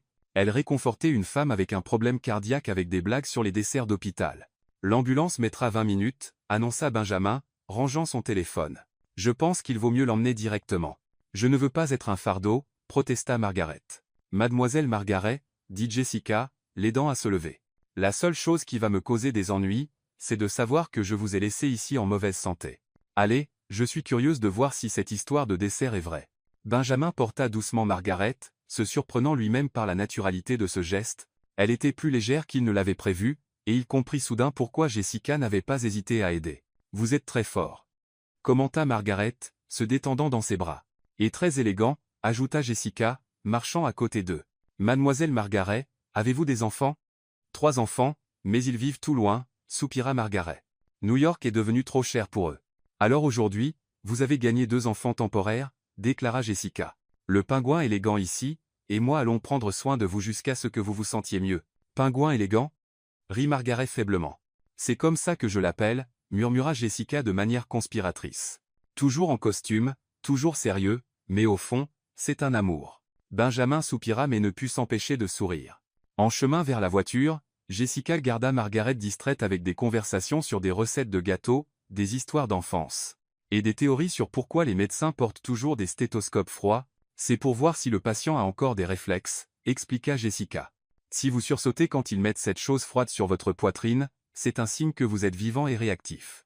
Ça a du sens, acquiesça Margaret, semblant plus animée. Yesita, murmura Benjamin. Ce n'est pas vrai. En es-tu sûr? Demanda TL, clignant des yeux innocemment. Je parie que tu n'as jamais posé la question à un médecin. À l'hôpital, Margaret fut immédiatement prise en charge par le personnel médical. Benjamin s'occupa de toutes les formalités et des paiements pendant que Jessica restait dans la salle d'attente, promettant à Margaret qu'elle serait là quand elle sortirait. Tu n'as pas à rester, dit Benjamin, s'asseyant à côté d'elle sur les chaises inconfortables des urgences. Bien sûr que si, rétorqua Jessica. J'ai promis qu'on s'occuperait d'elle. Et d'ailleurs, je n'ai toujours pas découvert si l'histoire des desserts est vraie. 2 heures plus tard, le médecin sortit avec de bonnes nouvelles. Margaret avait eu une crise hypertensive, mais était stable. Elle aurait besoin de médicaments réguliers et d'un suivi, mais il n'y avait pas de dommages permanents. Puis-je la voir? Demanda Jessica. Pinzoa. Elle demande après vous. Margaret était assise dans son lit d'hôpital, ayant bien meilleure mine. Il y avait de nouveau de la couleur sur ses joues, et elle souriait. Mes anges gardiens, dit-elle en les voyant entrer. Comment vous sentez-vous? Demanda Benjamin. Beaucoup mieux. Et j'ai découvert que tu avais raison à propos des desserts, dit Margaret à Jessica. L'infirmière a apporté du pudding au chocolat. Elle a dit que c'était pour les patients spéciaux qui arrivent avec des compagnons aimants. Jessica regarda Benjamin avec un sourire triomphant. Je t'avais dit qu'il y avait des desserts gratuits. C'était de la chance, murmura Benjamin. Ou peut être que les meilleures choses arrivent quand on agit avec le cœur, rétorqua Jessica. Le médecin expliqua que Margaret devrait rester en observation jusqu'au matin et qu'ils avaient contacté un de ses fils, qui viendrait de Boston pour la récupérer. Je ne sais pas comment vous remercier, dit Margaret, tenant leurs mains. Vous m'avez sauvé. Nous avons juste fait ce que toute personne décente ferait, dit Jessica. Toutes les personnes décentes ne se seraient pas arrêtées, observa Margaret sagement. Vous formez un bon couple. Vous prenez soin l'un de l'autre et des autres aussi. Dans la voiture sur le chemin du retour, Benjamin était silencieux, pensif. Chawa. Demanda Jessica. Je réfléchis, répondit-il. Quand tu as vu Margaret dans la rue, j'ai pensé à la sécurité, au temps, à la commodité. Toi, tu n'as pensé qu'à aider. Et quel est le problème avec ça? C'est bien, dit Benjamin lentement. C'est juste. Je ne sais pas quand j'ai arrêté d'agir par instinct humanitaire, quand j'ai commencé à tout calculer. Jessica l'observa conduire, notant la tension dans ses épaules. Peut-être que tu as juste oublié que cette personne est toujours en toi. La même qui a porté Emily à l'hôpital sans réfléchir. Peut-être, murmura-t-il. Benjamin, merci pour aujourd'hui, pour avoir arrêté la voiture, pour avoir porté Margaret, pour avoir tout payé sans poser de questions. Tu étais incroyable. Benjamin l'a regardé et sourit. Merci de m'avoir rappelé qui j'étais autrefois. Quand ils arrivèrent à l'appartement de Jessica, elle hésita avant de sortir de la voiture. Au fait, dit-elle, ouvrant la portière. Margaret avait raison sur une chose. Nous prenons vraiment bien soin l'un de l'autre. Et sur ce, elle entra dans l'immeuble, laissant Benjamin seul dans la voiture, réalisant qu'il souriait plus ces derniers temps qu'il ne l'avait fait depuis des années. Le lundi suivant, Jessica était à l'aéroport JFK, regardant nerveusement le panneau des vols tout en serrant une petite valise empruntée à sa voisine. Benjamin avait expliqué qu'ils avaient une réunion d'affaires à Boston, quelque chose à propos d'impressionner les investisseurs avec leur stabilité romantique. Je n'ai jamais pris l'avion, admit-elle alors que Benjamin approchait avec du café pour eux deux. Vraiment? Il sembla sincèrement surpris. Les livraisons de nourriture ne nécessitent pas beaucoup de voyages aériens, plaisanta-t-elle, acceptant le café. Emily est plus excitée que moi. Elle a dit que je pourrais voir les nuages en personne. Benjamin sourit. Et comment gère-t-elle ton absence? Madame Garcia s'occupera d'elle. Elles feront des cookies et regarderont des dessins animés. Elles s'amuseront probablement plus sans moi. L'annonce au haut-parleur les interrompit. Vol 347 pour Boston annulé en raison de conditions météorologiques extrêmes. Pas possible, murmura Benjamin, vérifiant son téléphone. Tempête de neige. Tous les vols pour Boston annulés jusqu'à demain. Jessica regarda par la fenêtre et vit les premiers flocons commencer à tomber. Au moins, Emily sera heureuse. Ella adore la neige. La réunion est demain matin, dit Benjamin, calculant. Nous devrons conduire. Je connais une auberge sur le chemin où nous pouvons passer la nuit. 3 heures plus tard, ils étaient sur la route, regardant la neige tomber de plus en plus fort. La auberge choisie par Benjamin était petite et chaleureuse, avec une cheminée crépitante et un décor rustique qui rappelait la maison d'une grand-mère. Nous n'avons qu'une seule chambre disponible, s'excusa la réceptionniste. La tempête a amené beaucoup de voyageurs inattendus. Jessica et Benjamin se regardèrent, gênés. La chambre a-t-elle 2 lits? Demanda Benjamin. Un lit king size, mais le canapé est très confortable, sourit la femme. Et la cheminée fonctionne parfaitement. Dans la chambre, Jessica posa immédiatement sa valise sur le canapé. Je prends le canapé. Tu payes les factures, tu prends le lit. Jessica, je ne vais pas te laisser dormir sur le canapé. Et je ne vais pas dormir dans le même lit que toi, rétorqua-t-elle. Peu importe à quel point tu es un pingouin élégant inoffensif. Benjamin était sur le point de discuter quand le téléphone de Jessica sonna. C'était Emily en appel vidéo. Maman, il neige ici aussi. Emily apparut à l'écran, excitée. Madame Garcia dit que vous êtes coincée dans la neige avec oncle Pingouin. Salut, mon amour, sourit Jessica, s'asseyant au bord du lit. Je vais bien. Oncle Pingouin prend soin de moi. Salut, Emily, fit Benjamin en agitant la main, s'asseyant à côté de Jessica pour apparaître à l'écran. Vous êtes dans un hôtel? Demanda Emily avec curiosité. Dans une auberge, expliqua Jessica. À cause de la neige. Trop cool. Emily tapa des mains. Vous pouvez jouer à des jeux. Madame Garcia nous a appris un nouveau jeu. 20 questions. 20 questions? Demanda Benjamin. C'est comme ça. Une personne pense à quelque chose, et l'autre pose 20 questions pour deviner, expliqua Emily avec enthousiasme. Vous devriez jouer. Madame Garcia a dit que c'est bien pour apprendre à connaître les gens. Jessica rit. Emily, je ne pense pas qu'oncle Pingouin soit très joueur. Moi, si, protesta Benjamin, se surprenant lui-même. Ça semble intéressant. Vraiment? Jessica le regarda avec surprise. Madame Garcia, ils vont jouer. Cria Emily à quelqu'un, hors écran. Maman, tu dois découvrir quel est son plat préféré. Après avoir dit au revoir à Emily, ils se retrouvèrent seuls dans la chambre, la neige tombant lourdement dehors et la cheminée crépitant agréablement. Alors, dit Benjamin, enlevant sa veste et s'asseyant dans le fauteuil près de la cheminée, 20 questions. Tu veux découvrir mon plat préféré? D'accord, accepta Jessica le défi, s'asseyant sur le canapé en face de lui. C'est sucré? Non. C'est salé? Oh oui. C'est cher? Benjamin hésita. Ça dépend d'où tu l'achètes. Ça compte comme un oui, décida Jessica. Tu le manges avec une fourchette? Parfois. Riponchevoge, protestotelle, pizza? Non, et ça fait ta 5e question. Hot dog? Hamburger? Ça chauffe. Benjamin sourit. Cheeseburger? Très chaud. Double cheeseburger bacon de McDonald's. Cria Jessica. Benjamin rit, sincèrement surpris de lui-même. Comment as-tu deviné? Sérieusement? Jessica à l'état. Le PDG millionnaire adore la restauration rapide. J'adore ça, admit you, semblant presque embarrassé. Surtout à 2 heures du matin quand je travaille tard. Il y a une franchise ouverte 2084 près du bureau. C'est humainement normal. Dit Jessica en souriant. Attends-toi. Découvre ma plus grande peur. Les questions continuèrent, entrecoupées de rires et de révélations inattendues. Benjamin découvrit que Jessica avait peur des ascenseurs, c'est pourquoi elle prenait toujours les escaliers, qu'elle rêvait d'être professeure d'art, et qu'elle avait une fois essayé de se couper les cheveux elle-même, finissant à moitié chauve d'un côté. Jessica découvrit que Benjamin jouait du piano en secret, qu'il avait pleuré en regardant un film Disney avec sa nièce, et que sa plus grande insécurité était de ne pas savoir si les gens l'aimaient pour qui il était ou pour ce qu'il avait. C'est triste, dit Jessica doucement. C'est réaliste, corrigea Benjamin. À quoi sert tout cet argent s'il te fait douter de l'authenticité des gens? Bonne question, murmura Tess. Vers 22 nol, l'estomac de Benjamin gargouilla bruyamment. Fime? Demanda Jessica. Le restaurant de l'auberge ferme à 21h. Voyons s'ils ont une cuisine pour les clients, suggéra Jessica. La cuisine était petite mais bien équipée. Jessica trouva des ingrédients pour des pancakes et décida de préparer un souper de minuit. Tu sais cuisiner? Demanda Benjamin, s'asseyant au comptoir. Binzoa. Je suis une maman célibataire, rit-elle. Les pancakes sont une spécialité de la maison Wilson. Puis-je aider? Tu sais cuisiner? Théoriquement, admit Benjamin. Qu'est-ce que ça veut dire, théoriquement? Ça veut dire que je connais les bases, mais je n'ai jamais vraiment pratiqué. Jessica rit. D'accord, tu peux être mon assistant. Benjamin mélangea la pâte pendant que Jessica préparait la poêle. Tout allait bien jusqu'à ce qu'il décide de retourner un pancake en l'air comme il l'avait vu dans les films. Le pancake vola haut, tournoya gracieusement, et atterrit directement sur la cuisinière à côté de la poêle. Benjamin! Cria Jessica, essayant de retirer la pâte du brûleur chaud. Le torchon prit feu lorsqu'elle tenta de nettoyer le désastre.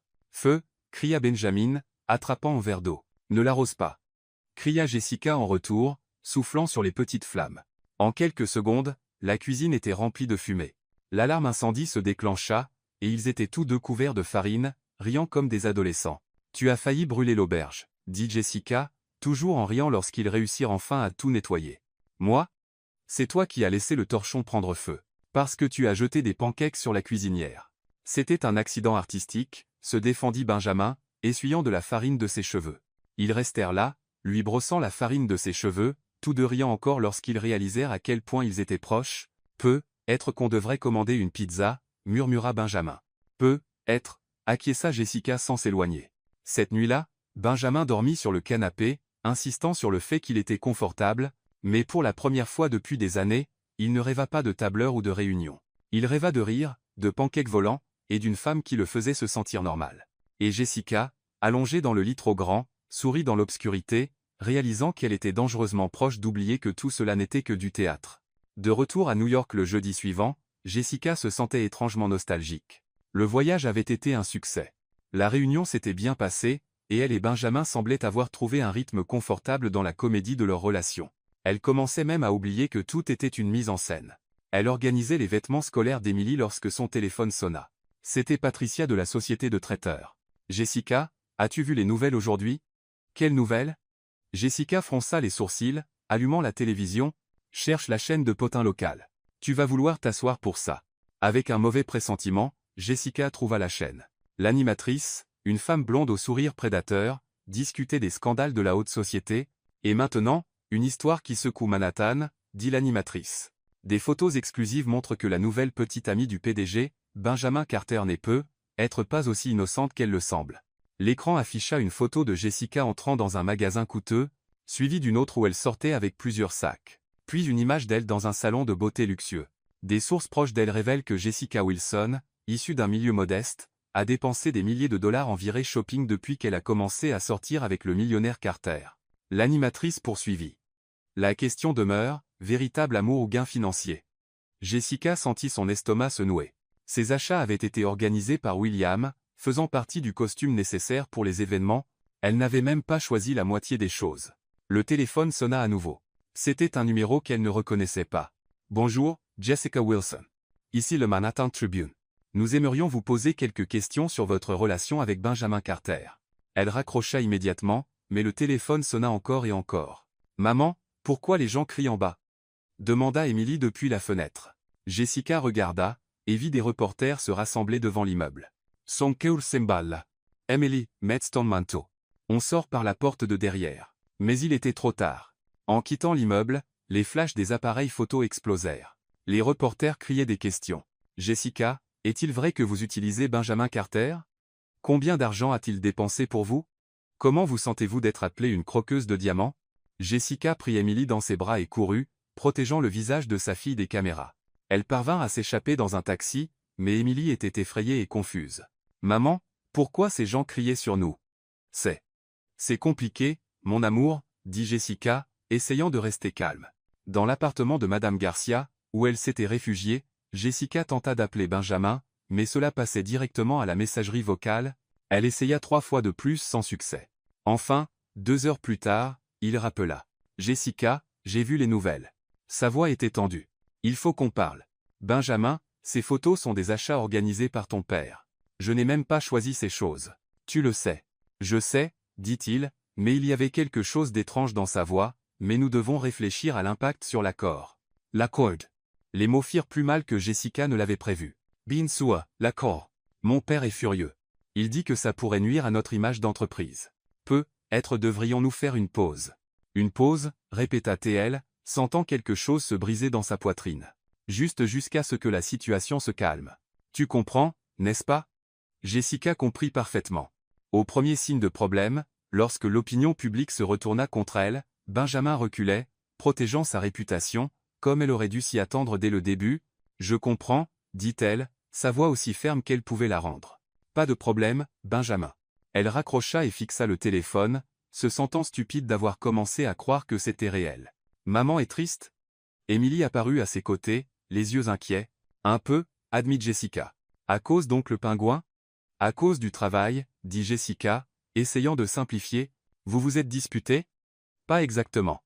Il a décidé qu'il valait mieux qu'on ne soit pas amis pendant un moment. Emily fronça les sourcils, traitant l'information avec la logique directe des enfants. C'est juste des trucs de pingouins méchants, déclara-t-elle.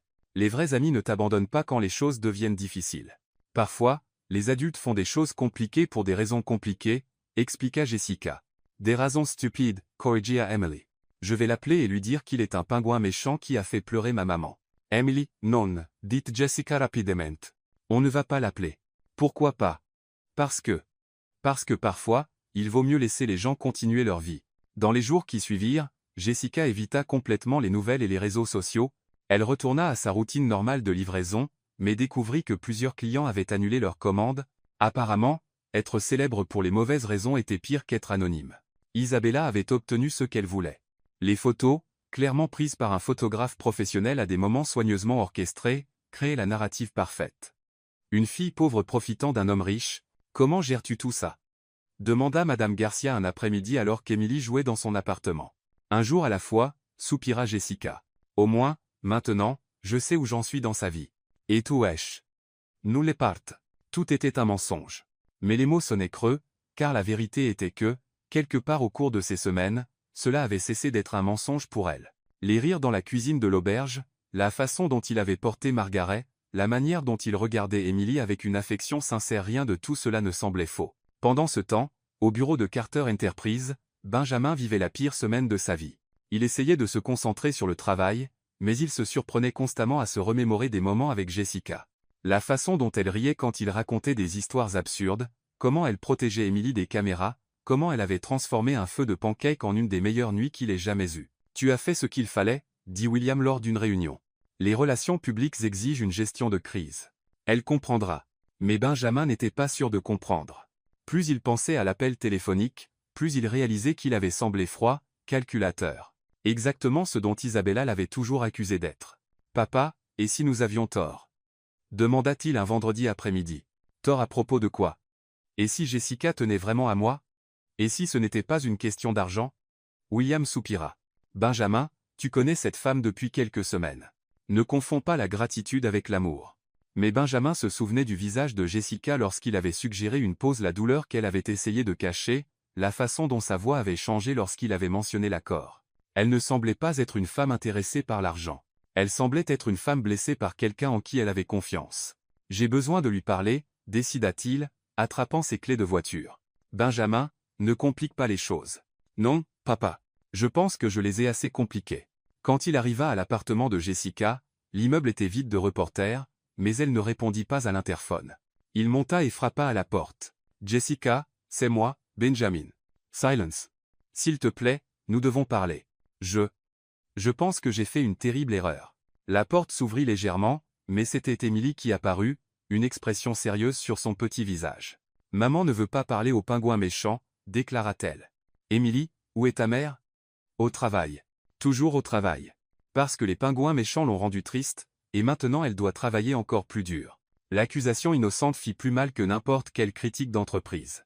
Emily, peux-tu dire à ta mère que je suis désolé? Seulement si tu promets d'arrêter d'être méchant, je promets. Dit Benjamin solennellement. Emily l'étudia un moment, puis hocha la tête et ferma la porte. Benjamin resta dans le couloir, réalisant qu'il avait perdu bien plus qu'une fausse petite amie. Il avait perdu la femme qui le faisait rire, qui lui rappelait qui il était vraiment, et qui, d'une manière ou d'une autre, inexplicablement, était devenue la partie la plus réelle de sa vie. 2 semaines après le fiasco médiatique, Jessica servait des canapés à un autre événement de la haute société. Cette fois, c'était une vente aux enchères caritatives au Grand Hôtel Plaza, et elle avait obtenu le travail par une autre agence, utilisant le nom de jeune fille de sa mère pour éviter d'être reconnue. La salle à manger était remplie de l'élite new-yorkaise. Jessica gardait la tête baissée, servant discrètement et essayant de devenir invisible. Elle avait appris l'art de l'invisibilité au cours des 2 dernières semaines. C'était surprenant à quel point les gens ne remarquaient pas les serveuses lorsqu'ils étaient déterminés à ne pas les voir. Plus de champagne, s'il vous plaît, demanda une femme élégante sans même regarder Jessica. Bien sûr, madame, murmura Jessica, remplissant son verre. L'hôte de la vente aux enchères, un homme pompeux en smoking blanc, était sur scène, annonçant l'article suivant. Et maintenant, mesdames et messieurs, nous avons une pièce vraiment spéciale. Un ensemble de bijoux vintage de la collection privée de la famille Sterling. Jessica se dirigeait vers la cuisine pour chercher plus de boissons lorsqu'elle entendit un tumulte à l'entrée de la salle à manger. Les voix chuchotaient, les têtes se tournaient. Elle jeta un coup d'œil discret et sentit son cœur s'arrêter. Benjamin Carter venait d'entrer dans la salle. Il semblait différent. Son costume était impeccable comme toujours, mais il y avait quelque chose dans sa posture, une détermination presque désespérée qu'elle n'avait jamais vue auparavant. Ses yeux parcouraient la salle comme s'il cherchait quelqu'un en particulier. Jessica se cacha derrière une colonne, priant pour qu'il ne la voie pas. Elle n'était pas prête à l'affronter, surtout pas ici au travail, où elle devait maintenir sa contenance professionnelle. Jessica, sa voix résonna dans la salle. L'hôte s'arrêta au milieu de sa phrase. Les conversations cessèrent. 500 têtes se tournèrent pour voir ce qui se passait. Jessica se figea au milieu de la salle, tenant un plateau de verre vide, sentant tous les regards sur elle. Elle voulait que le sol s'ouvre et l'engloutisse. « Excusez-moi, dit Benjamin, s'adressant à l'hôte sur scène. J'ai besoin de faire une annonce. »« Monsieur, ce n'est pas le moment, protesta l'hôte. »« C'est le moment parfait, rétorqua Benjamin, montant sur la scène sans cérémonie. La foule murmura, confusée. Jessica resta figée, incapable de croire ce qui se passait. Benjamin prit le micro, prit une profonde inspiration et la regarda directement. « Il y a quelques semaines, j'ai rencontré une femme, poursuivit Benjamin, sa voix résonnant dans la salle. Elle m'a arrosé de champagne, m'a appelé un pingouin chic, et a complètement changé ma vie. » Un léger rire s'éleva de l'audience. Jessica sentit ses joues chauffer. « Benjamin, qu'est-ce que tu fais » murmura-t-elle, mais il était trop loin pour l'entendre. « Cette femme m'a appris des choses que j'avais oubliées, » dit Benjamin, sa voix gagnant en force. « Elle m'a appris qu'aider un étranger dans la rue est plus important qu'arriver à l'heure à une réunion. Que rire jusqu'à ne plus pouvoir respirer vaut plus que n'importe quel contrat de plusieurs millions. Que le courage n'est pas de conclure des affaires difficiles. C'est d'élever une fille seule tout en gardant foi en l'humanité. » Jessica sentit des larmes monter dans ses yeux. Les gens autour d'elle commencèrent à réaliser de qui il parlait et s'écartèrent légèrement, formant un cercle autour d'elle. « Les derniers jours avec elle ont été les jours les plus heureux de ma vie, » dit Benjamin, sa voix tremblant d'émotion. « Et j'ai tout gâché parce que j'avais peur. Peur que ce soit trop beau pour être vrai. Peur de faire confiance à mon cœur plutôt qu'à ma tête. » Isabella Reed, présente à l'événement, était visiblement furieuse à l'arrière de la salle, murmurant quelque chose d'urgent à une amie. « Jessica Wilson, » dit Benjamin, descendant de la scène et marchant vers elle. « Je te demande pardon. Pardon de t'avoir douté quand j'aurais dû te faire confiance. Pardon d'avoir choisi ma réputation plutôt que tes sentiments. Pardon d'avoir été exactement le genre d'homme froid et calculateur que tu mérites d'éviter. » Il s'arrêta devant elle, les mains légèrement tremblantes. « Tu m'as appris que la vie n'est pas un tableur rempli de calculs et de stratégies. La vie est improvisation. C'est le chaos. c'est renverser du champagne et rire du désastre. Jessica laissa tomber le plateau, qui se brisa sur le sol avec un fracas qui résonna dans la salle silencieuse. Benjamin, murmura-t-elle. Je t'aime, dit-il, tombant à genoux au milieu de la salle de bal. Je t'aime vraiment. Ce n'est pas une comédie. Ce n'est pas un accord. Ce n'est pas une stratégie. C'est réel. C'est terrifiant. C'est la chose la plus authentique que j'ai jamais ressentie de ma vie. Il sortit une petite boîte en velours de sa poche. Jessica Wilson, veux-tu m'épouser? Veux-tu fonder une vraie famille avec moi et Emily? Veux-tu m'apprendre à être humain tous les jours pour le reste de nos vies? La salle était complètement silencieuse. Même les serveurs avaient cessé de travailler pour regarder la scène. Jessica regarda l'homme à genoux devant elle, le PDG millionnaire qui avait abandonné toute fierté et tout contrôle pour s'exprimer publiquement. Les larmes coulaient librement sur son visage. « Tu es un idiot », dit-elle enfin, la voix brisée. Benjamin cligna des yeux, clairement pas préparé à cette réponse. « Un idiot magnifique, courageux et complètement fou », poursuivit-elle, souriant à travers ses larmes. « Et je t'aime aussi, mon pingouin élégant. » La salle explose en applaudissements. Les gens criaient, sifflaient, certains pleuraient même. « C'est un « oui » demanda Benjamin, toujours à genoux. « C'est un « oui », confirma Jessica, le relevant. « Je serai la femme la plus heureuse du monde à tes côtés. » Benjamin la prit dans ses bras et la fit tournoyer, l'embrassant sous les acclamations encore plus fortes de la foule. Quand ils se séparèrent enfin, ils riaient et pleuraient en même temps. « Emily sera ravie, dit Jessica. Elle sait déjà, confessa Benjamin. J'ai d'abord demandé sa bénédiction. Elle a dit qu'il était temps et que je pouvais arrêter d'être un pingouin méchant maintenant. Et que dira ton père? Que c'était le meilleur investissement de ma vie, sourit Benjamin. Et pour une fois, il aura raison.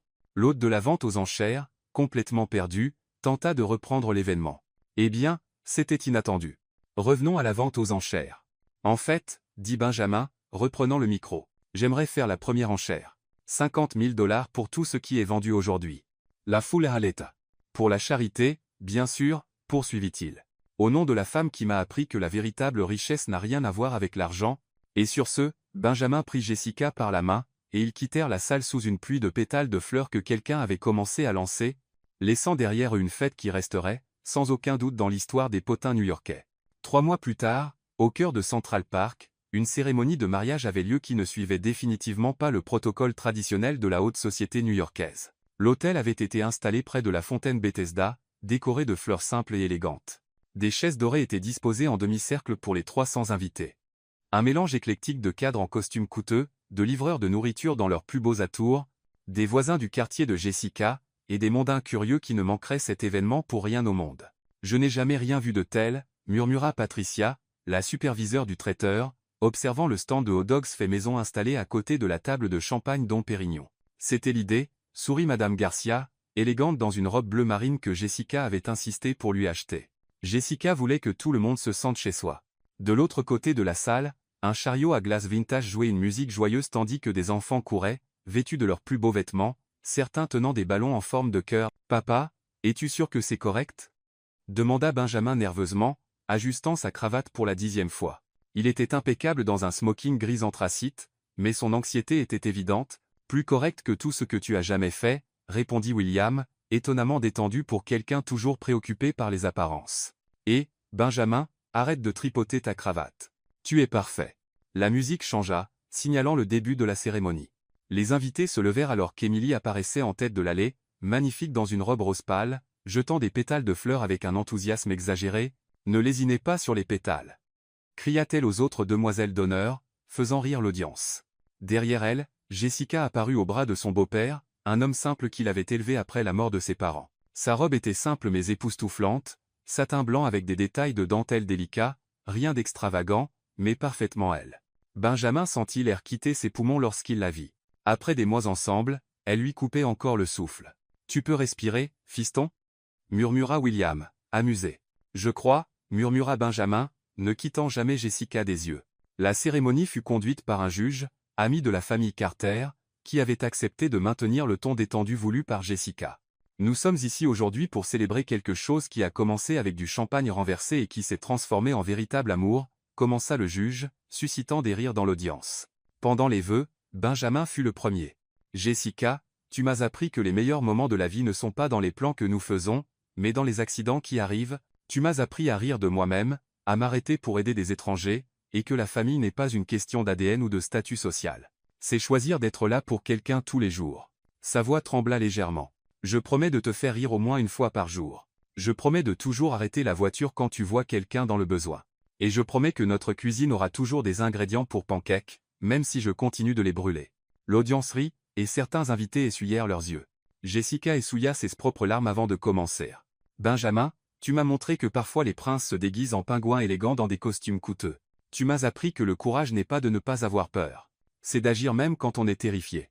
Je promets de toujours vider mon cœur à toi quand la vie devient trop sérieuse. Je promets de t'apprendre les jurons espagnols que j'ai appris de Madame Garcia. Et je promets que notre maison sera toujours remplie de rire, même quand tout semble impossible. Lorsqu'il fut temps pour les alliances, Benjamin était si nerveux qu'il prit la mauvaise bague, et essaya de la mettre à son propre doigt. « Chérie, la bague est pour moi. » murmura Jessica en riant. « Je savais, » murmura-t-il en retour, rougissant. « Je testais, si tu faisais attention. »« Bien sûr que oui, » sourit-elle.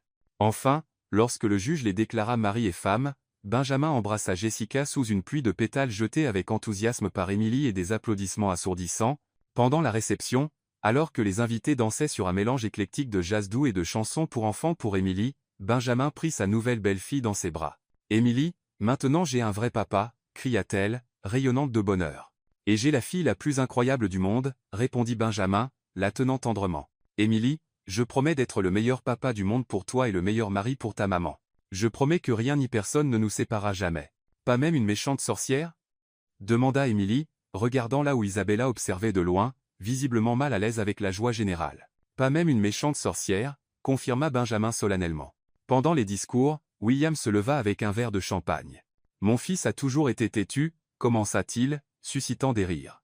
Mais cette fois, son entêtement l'a conduit à la bonne personne. « Jessica, merci d'avoir appris à mon fils qu'il y a des choses plus importantes que les tableurs et les réunions. » Benjamin se leva aussi, passant son bras autour des épaules de son père. « Papa, je devrais te remercier. Sans ton plan fou d'embaucher une fausse petite amie, je n'aurais jamais trouvé l'amour de ma vie. C'était mon meilleur investissement. William Sorrit. Et j'ai fait beaucoup de bons investissements dans ma vie. » La fête continua tard dans la nuit, avec des cadres mangeant des hot dogs, des mondains dansant sur de la musique pour enfants, et Émilie enseignant à certains invités importants comment jouer à la marelle. Quand il fut enfin temps de partir, Benjamin porta Jessica jusqu'à la voiture, suivant la tradition, tandis qu'Émilie jetait du riz et criait des conseils matrimoniaux qu'elle avait appris dans les films Disney. « Vous vivrez heureux pour toujours » cria-t-elle. « Et n'oubliez pas de manger beaucoup de gâteaux. » Dans la voiture, Jessica se blottit contre Benjamin. « Alors, Marie, comment te sens-tu » ? « Comme l'homme le plus chanceux du monde, » répondit-il, l'embrassant doucement. « Et toi, femme ?» Comme si ma vraie vie avait enfin commencé. Et alors qu'ils roulaient dans la nuit new-yorkaise, laissant derrière eux une fête dont on parlerait pendant des mois dans la société, les trois avaient enfin trouvé ce qu'ils cherchaient sans le savoir. Une vraie famille construite sur l'amour, le rire, et la certitude que les meilleurs plans sont ceux que nous ne planifions jamais.